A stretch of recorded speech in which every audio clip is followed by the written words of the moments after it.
I'm Dr. Candice Quinn. I'm an assistant professor or UK lecturer at the University of Aberdeen within the Institute of Medical Sciences. And today I'm going to be sharing with you some of our recently published work in the Journal of Clinical Investigation. Our immune cells originate from hematopoietic stem and progenitor cells in the bone marrow. Over time, these cells can acquire somatic mutations in genes, such as TET2, which are then passed on to their progeny. This can result in an accumulation of blood cell clones that have TET2 mutations.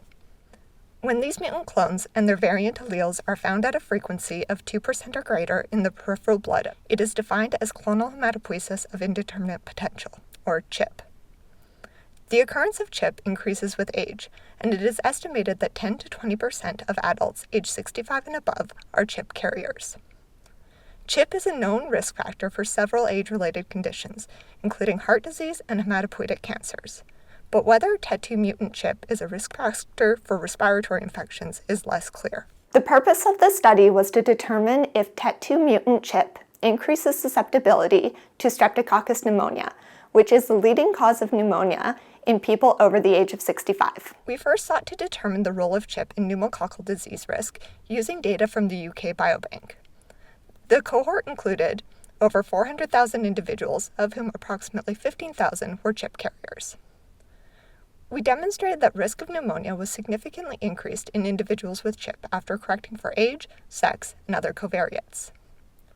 Interestingly, this risk was reduced in CHIP carriers who were less able to respond to interleukin-6 due to polymorphisms in the interleukin-6 receptor. These results indicate that a lower inflammatory status may be beneficial for reducing the risk of pneumonia in CHIP carriers. Next, we wanted to examine the peripheral blood of 22 participants with or without CHIP. We found that CHIP carriers had higher numbers of classical monocytes and neutrophils in whole blood, consistent with myeloid expansion. To better characterize the pathways of susceptibility, we used TET2 knockout and flox control mice.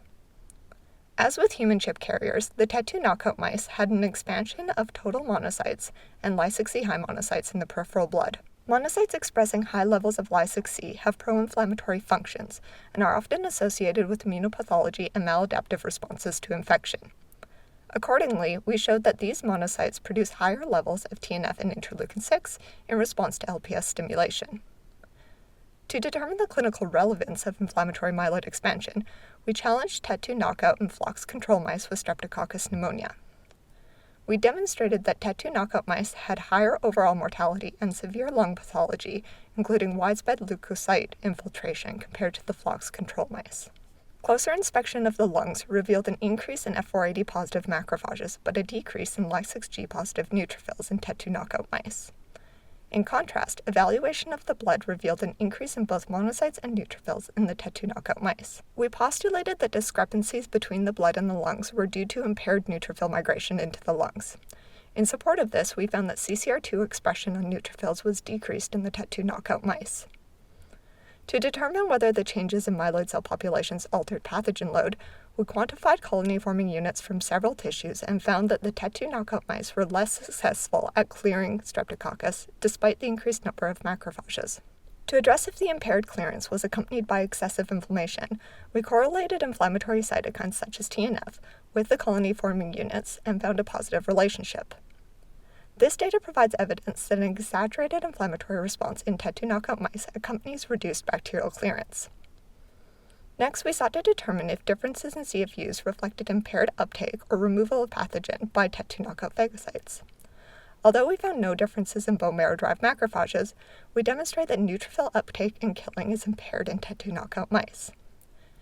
Using live imaging techniques, we showed that TET2 knockout neutrophils phagocytized fewer bacteria and moved more slowly, covering less distance than control neutrophils. We also found that neutrophil nets had smaller surface area and fewer spindle light projections. To further explore the mechanisms of neutrophil dysfunction, we examined changes in gene expression using RNA sequencing. The results demonstrate a clear pro-inflammatory signature in the TET2 knockout neutrophils, with enrichment of genes involved in immunity and defense pathways, whereas genes central to motility and migration were downregulated. Taken together, these data provide evidence that TET2 knockout neutrophils mediate a paradoxical state of enhanced inflammation but also reduced phagocytic capacity, which has clinical consequences during infection. These findings broaden our understanding of the role of TET2 in infectious disease susceptibility and highlight innate immune dysfunction as a key contributor to pneumonia in chip carriers.